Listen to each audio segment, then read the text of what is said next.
Hey guys, what's up? It's Ryan Winchester here, coming at you guys with another video today. It's sunny as fuck out, so that's the reason for the shades. Anyways, so there's a lot of shit that I got to talk about in today's video. Royal Rumble was this past weekend. We also have some news to talk about regarding CM Punk. What's in store next for Cody Rhodes and Roman Reigns as we get closer to WrestleMania. There's a lot of stuff to talk about. The one thing is that I mainly want to discuss is the Royal Rumble itself. So the Royal Rumble was this past Saturday, and it was an historic event. Only 4 matches went down in the entire show. You had the U.S. Championship match. You had, what other fucking match was there? You had the U.S. title match. You had the Fatal 4-Way. You had the Men's Rumble and the Women's Rumble. 4 matches total for the entire show.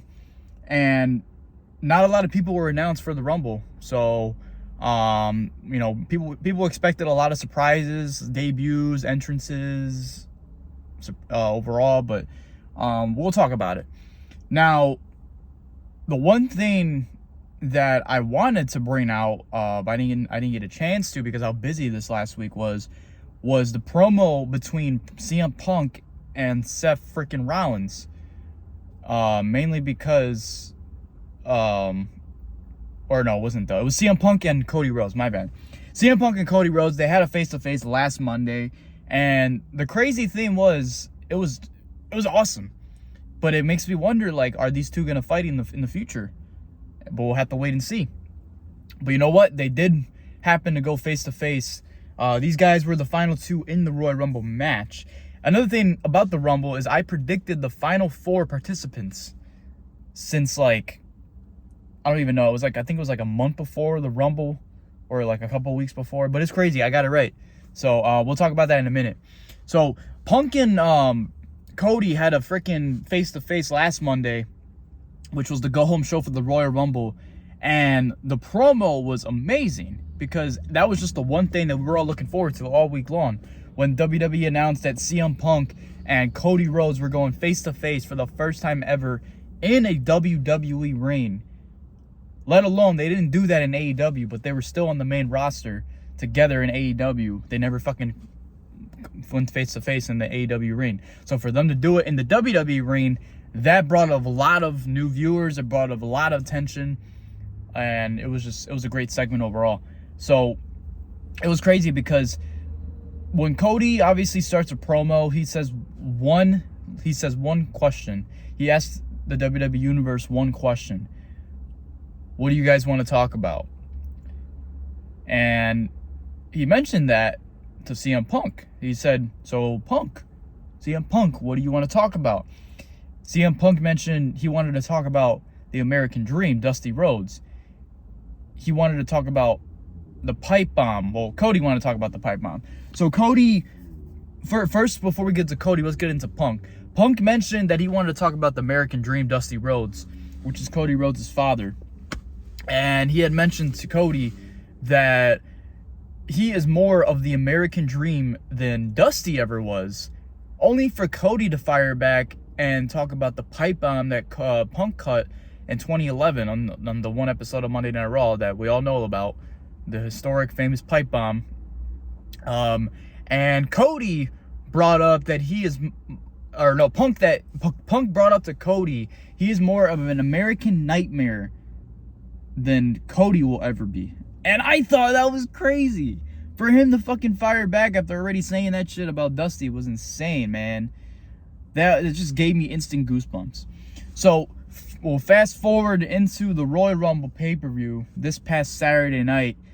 You had the Women's Rumble kick off the show. We had a lot of surprises. There was a debut as well. And I'm not going to lie to you guys, and I know a lot of people will agree with me on this. The Women's Rumble was a lot better than the Men's Rumble. Let's just be real. Let's be real. Just because, although they didn't really announce a lot of people in the Women's Rumble, they announced more people in the Men's Rumble before the match. The Women's Rumble, though, was fun to watch. Jordynne Grace, the TNA Knockouts World Champion, made her appearance for the first time ever in WWE. and she made her WWE debut inside the Royal Rumble match, which was fantastic. She put on an impressive showing. She got eliminated by Bianca Belair, got the KOD on the ring apron, but she put on a good showing. She was in the match, I think, for like 20-25 minutes, so it was great to see. And the thing that was crazy was that after that match, Jordynne Grace, she put up a tweet, and she mentioned this is not going to be the last you'll see of TNA with WWE. So it seems like the TNA wrestling and WWE are going to be doing some kind of partnership where they're going to combine both brands with their talents. Are they going to have WWE talent appear in TNA? Are they going to have TNA talent appear more in WWE? We'll have to wait and see, but it's pretty exciting, to say the least. So Jordynne Grace appeared. We had the debut of Jade Cargill. Been waiting for months, ever since she was announced to be WWE's new signee, and I think it was in like August, September. She appeared on Raw, she appeared on NXT, she appeared on SmackDown. Nobody knew which brand that she was joining. It seems to me like she'll be on SmackDown, I believe. I don't know exactly if she will be on SmackDown. It wasn't really announced which brand that she'll be joining, but she did make her WWE in-ring debut finally for the first time in like 4 or 5 months since she'd been signed. They were just kept waiting, and they trying to decide like, okay, when's the perfect time for this woman to debut on the main roster? And it was on the Royal Rumble show. In the women's Royal Rumble match, she came out at number 28, and she went face to face with Bianca Belair. It was fantastic. They had a incredible face off where they both did the overhead gorilla press, and then they dropped both the opponents, only for them to hit face to face and stare directly into each other's eyes. That was great. If you want a main roster match, if you want the perfect WrestleMania debut match for Jade Cargill, it's against the EST Bianca Belair. I think that would be an incredible match for WrestleMania 40 coming this year. So we had Jordynne Grace, we had Jade Cargill. I'm trying to think of who else we had show up in the Women's Rumble. We had we definitely had more people, more surprises, to say the least, rather than the Men's Rumble. I can't remember at the tip of my tongue. I would have to look. I know in the Men's Rumble, though, the only return that we had was Andrade. Andrade made his historic return to the WWE after like 3.5 years. But it seems like AEW is going to be losing even more talent, because there was another source that we saw, Buddy Matthews, aka Buddy Murphy, and Malachi Black, aka Aleister Black, who are both in AEW as the House of Black. Both of those guys apparently are going to be jumping ship back to WWE after their contracts expire with All Elite Wrestling. So it seems like the people that Triple H lost from NXT Black and Gold are apparently coming back to WWE because Triple H is in charge. And we all know about the whole allegations with Vince McMahon and Brock Lesnar. I don't know if it's entirely true with Brock Lesnar. I don't think we know for sure. If it does have to do with Brock, man, that's fucking crazy. Because if so, they'd be doing the whole Chris Benoit situation with Brock, where they would basically wipe away his history from the entire WWE and brand overall. If that's the case, man, that sucks, because I've always been a fan of Brock Lesnar. He's fantastic. Dude's just a killing machine, not just in the squared circle, but in the octagon as well when he was in UFC. Man, it just really sucks to think about that. I hope that's not the case, though. I hope we finally figure out who this person was. They mentioned it was a former WWE champion and a former UFC superstar. The only other person I could think of is Matt Riddle, but Matt Riddle wasn't WWE champion. However, I don't know exactly what the term is, if they're talking about a WWE champion, if they're mentioning like world champion or just a champion overall in the WWE. I don't know. I have no idea. So what's next? The Fatal 4-Way was the second match. So after the Women's Rumble, we found out that Bayley will be winning, or well, she won already, but Bayley, well, I think she'll be winning at WrestleMania, hopefully. Bayley will be going on to main event WrestleMania. I don't know which champion she's going after. To me, it would make more sense if she goes after Io Sky, because it seems like the seeds have been planted for weeks now that Damage Control, ever since Asuka and Kairi Sane, the Kabuki Warriors, aligned themselves with Damage Control, it seems like Bayley is going to be the betrayed very, very soon. We don't know when, but it's been planted for weeks now. If that's the case, then Bayley is going to be getting a super, super mega babyface push, just like how Sami Zayn got when he got betrayed by the Bloodline. It'll probably do the same for Bayley. And it could all make perfect sense too. Bayley won the Royal Rumble for the first time. Damage Control is jealous that Bayley's going after the singles gold. Io Sky doesn't want to lose her title. It would only make perfect sense, man. I think Bayley should go after Io Sky at WrestleMania. I think those two could put on a banger. Not saying that Bayley and Rhea Ripley wouldn't be a banger. It probably would be a banger if it was. But it wouldn't make any sense for Bayley to jump ship to Raw just to go after Rhea Ripley. Because I feel like, personally, the one match that would make sense for Rhea Ripley at WrestleMania would be Liv Morgan. Because, oh, there you go, Liv Morgan. Liv Morgan made her return to the WWE after being gone 3, 4, 5 months around there. Liv Morgan made her return. She came out at number 30 in the Royal Rumble. She came out last. A lot of people were expecting AJ Lee. That wasn't the case. People were expecting, I think, Trish Stratus. She was number 30 in a previous Rumble, but the person that came out number 30 was Liv Morgan because she made her return. So Liv Morgan would be my choice to go after Rhea Ripley and the Women's World Title at WrestleMania. That's what I would do. They have long-term history. They were a tag team. A lot of people forget that they were a tag team. I think they held the women's tag team titles at one point. I don't remember exactly when, but I think they were champions for a little bit. It's hard to ever tell because WWE likes to play hot potato with the fucking women's tag team titles, and those are the fucking most useless set of titles that have ever been created in WWE overall, because they just keep getting switched left and right.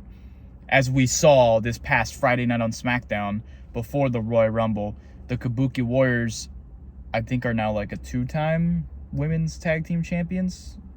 Or have they? I don't even know if they were champions before Kairi Sane left. I don't remember. I think they were 2 women's tag team champions before.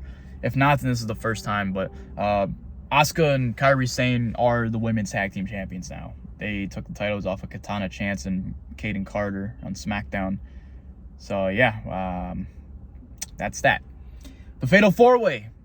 You had Roman Reigns, the undisputed WWE Universal Heavyweight Champion, defending the title against LA Knight, Cody Rhodes, LA Knight, AJ Styles, and I'm tweaking. Randy Orton. Jesus Christ, it's been a long day. LA Knight, AJ Styles, and Randy Orton. Great match. I loved it. I personally think Roman should do more multi-man title matches, just because we haven't really seen many as of late. I think the last multi-man title match was at WrestleMania a couple years ago with Daniel Bryan and Edge.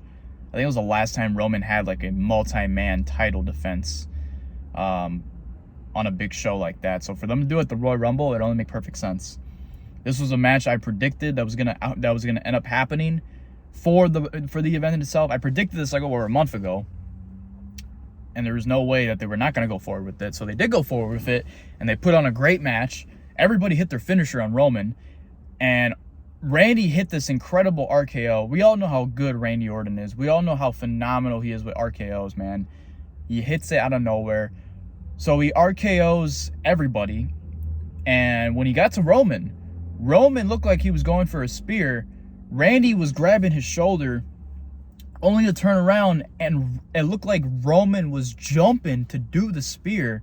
He was like going full impact, launching his body into Randy Orton. He got off his feet and Randy fucking dropped him with the RKO, man. Holy shit. That was the fucking coolest RKO I've seen in a hot minute. That's probably the best RKO I've seen since Randy Orton came back. Not to mention the one that he did to JD McDonough at Survivor Series. But that was great too, from the top of the cage, where Cody Rhodes and Seth freaking Rollins threw JD McDonough onto Randy Orton. That was great too. But I mean, just the timing. I don't know if they fucking like rehearsed that before the Rumble earlier in the day. But holy shit, the timing on that for Randy Orton to nail Roman Reigns with that RKO was fucking crazy, man. That was such a good RKO. But yeah, it was fun, man. Roman Reigns obviously ended up retaining. We knew he would. The only second outcome they would have done is Randy winning the title and Cody finishing the story of WrestleMania with Randy Orton. But I'm glad they didn't go forward with that. I think Randy will be a future world champion again. Just because I feel like it'll be great to see him hold the title again for another run. But I mean, yeah, the match overall was fantastic. I love the Fatal 4-Way. It was great. It was not slow paced. It was pretty much back and forth, fast paced action. It was great. I loved it. And also love how in the beginning of the match, right when the match started, every person went after Roman Reigns and they beat him up in the corner. And then these guys all fought each other after Roman was taken out. Solo Sikoa even made a freaking appearance. Not surprised. A member of the Bloodline showed up. It was either going to be Jimmy Uso. It was either going to be freaking Solo. And Solo made his appearance, trying to cover his identity. We all knew he was Solo just because he was wearing a hood. And he was in his fucking gear, too. So Solo made an appearance. And he basically tried to help Roman win. People are saying that he did help Roman win. But I think after Solo got taken out, he went for the running splash in the corner or whatever, the running whatever you call that shit. He tried to do that shit to AJ Styles. Styles obviously moved. Solo went full force into the barricade, broke the barricade, was taken out for the majority rest of the match, and that's when Roman took advantage and he hit AJ Styles with the spear to take the 1, 2, and 3 victory. So Roman Reigns retains the title, and the Fatal 4-Way match was great.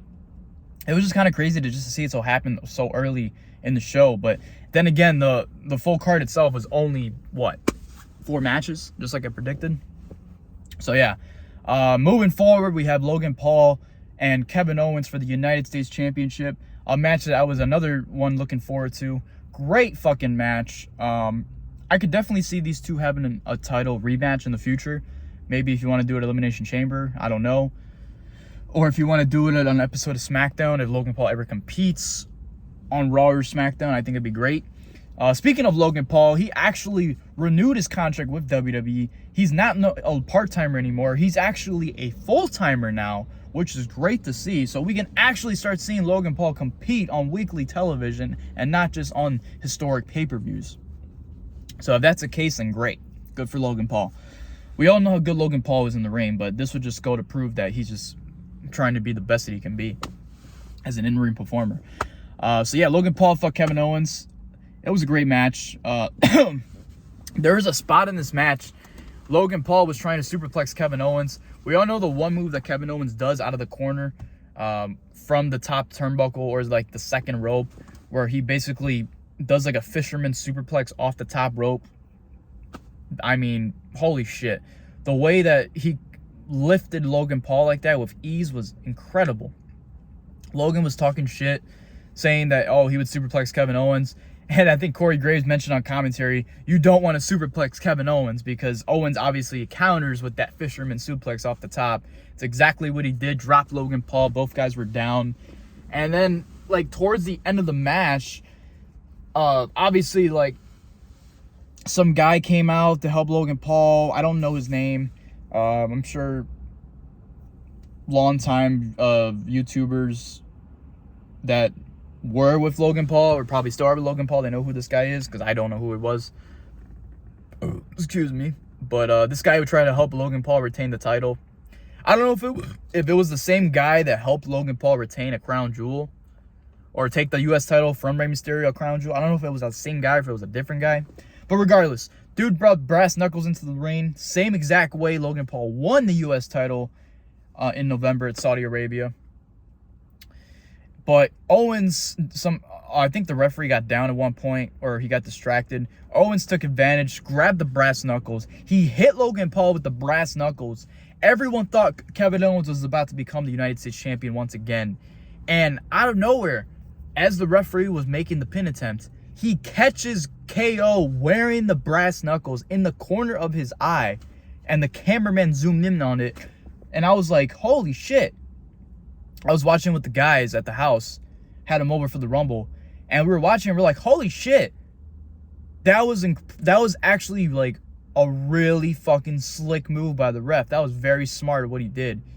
Normally referees are not like that, where they will just catch like moments like that right in front of them. Usually they get distracted by it or they just don't see it at all.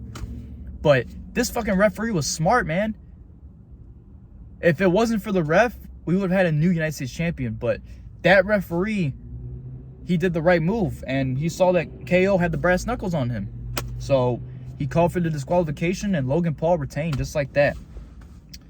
So I could definitely see these guys having a rematch in the future. We'll love to see it. Now, getting into the men's Rumble. Wow, okay. I'm not going to lie to you guys. This was kind of mediocre. This obviously was the main event. But it was kind of mediocre to me. I don't know why. The men's Rumble usually kicks ass, but the crowd at one point was just kind of dying down. And there's another thing I want to bring up too. Fucking R-Truth. R-Truth, man. He did two things in actually both Rumbles. Not just the men's Rumble, but in the women's Rumble too. This motherfucker R-Truth comes out, I think at like number 19 in the women's Rumble. And he gets face-to-face with Nia Jax in the ring. Only for Nia Jax to take him out. And fucking Valhalla got taken out as well, which is so funny. Oh my god, it was great. So R-Truth made an appearance in the Women's Rumble. Then he goes into the Men's Rumble, makes a freaking entrance in there. Dominic Mysterio, excuse me, Dominic Mysterio is still in the ring. And he's getting like in a sleeper hold by Gunther. Gunther's got him in a sleeper hold. What does R-Truth do? He goes on the ring apron and pretends like it's a tag team match. And he reaches out for the tag. And by this time, when R-Truth came out, the crowd was starting to fucking wake up finally. And sure enough, Dom made the tag like it was a tag match, and the crowd erupted for R-Truth. It was so funny. It was hilarious, man. R-Truth is something else, man. I fucking love R-Truth. He's so funny. Cody Rhodes came out number 15, and Cody Rhodes lasted all the way to the end, just like last year.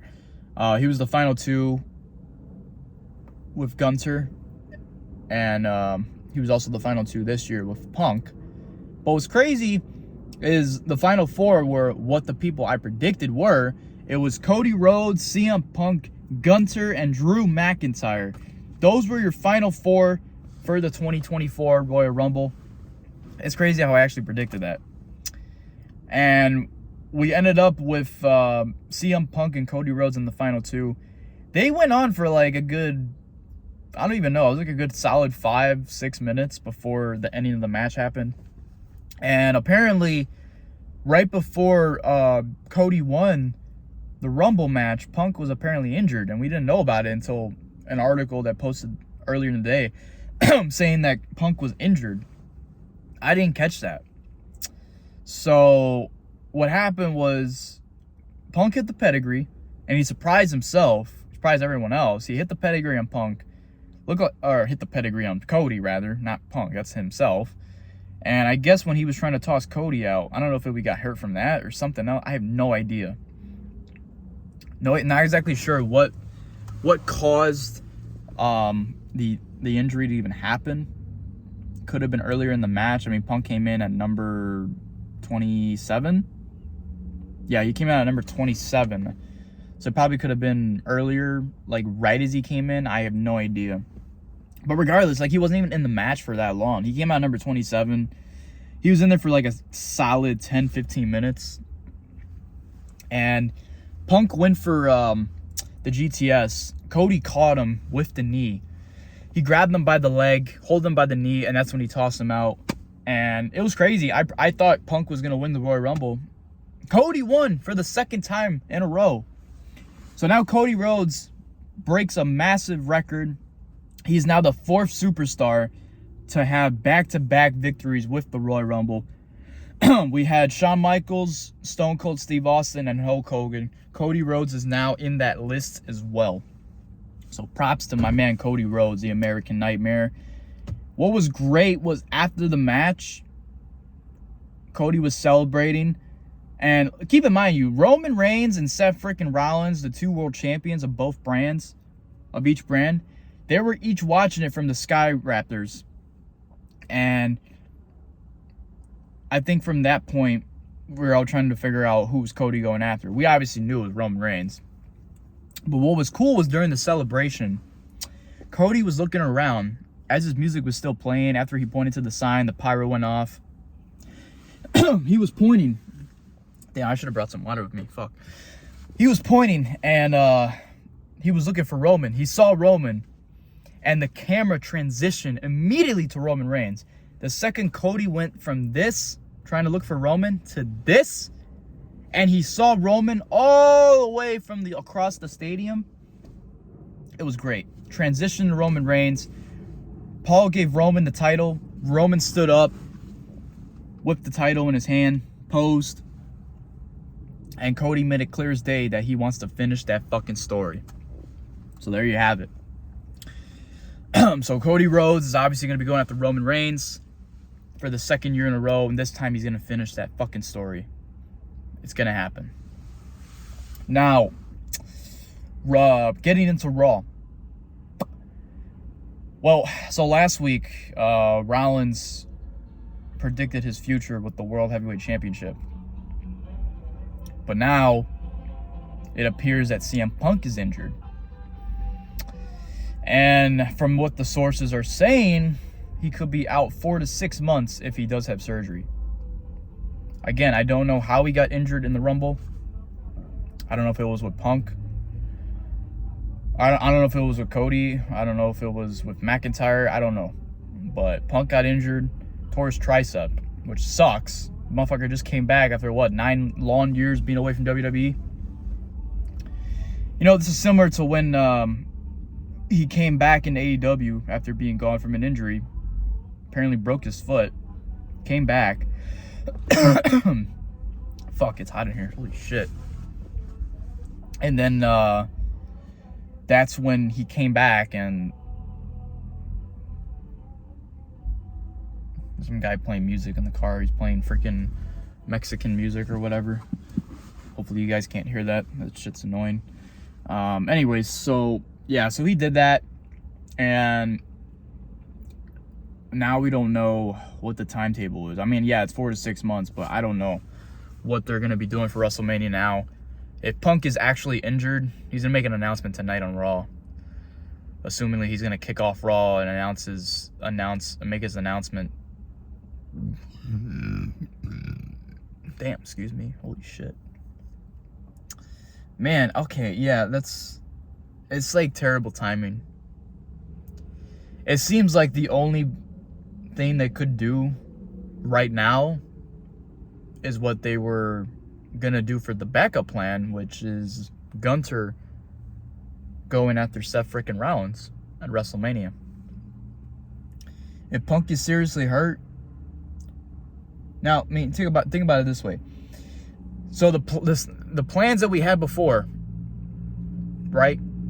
The plans that we had before with Cody winning the Rumble, Punk winning Elimination Chamber. Well, this was before the Rumble, but Punk winning and then Cody winning. How are we going to get into WrestleMania? Well, I'm going to tell you. If you got Cody winning the Rumble, which he did, that obviously means he's going after Roman at WrestleMania. Now, if you got Punk winning Elimination Chamber, that's how he gets to Seth freaking Rollins at WrestleMania. But now, what the hell are we going to do? Because if Punk is actually injured, does that mean Gunter is going to be winning the Elimination Chamber match to get Seth Rollins at WrestleMania? I don't know. We'll have to wait and see. So, yeah, a lot of questions that still need to be answered. We're going to find out everything tonight on Raw. The fallout from the Royal Rumble. Braun Breaker is also... he's apparently on the main roster now. Braun Breaker made his Royal Rumble debut this past weekend, and he put on an impressive showing. And it was great. And now it looks like he got called up because he said that the main roster is his home now. So good for Braun Breaker, man. A lot of call-ups recently. Braun Breaker now, Tyler Bate a couple weeks ago. You got Butch, no longer Butch. He's now Pete Dunne again. That's what I love to see. And then what else? I mean, I guess you can say Carmelo Hayes is on SmackDown. I don't know if he's fully called up yet, but he's had a couple matches on SmackDown from the tournament. A lot of cool stuff, man. Great to see these NXT stars shining. Even Trick Williams showed up on SmackDown last week, and he got an incredible pop, and I got a massive reaction from the crowd. Whoop that Trick. That was great. But I'm going to be getting out of here, guys. Thank you guys so much for watching. I've been Ryan Winchester, and I'll see you guys in the next one. Later. Peace.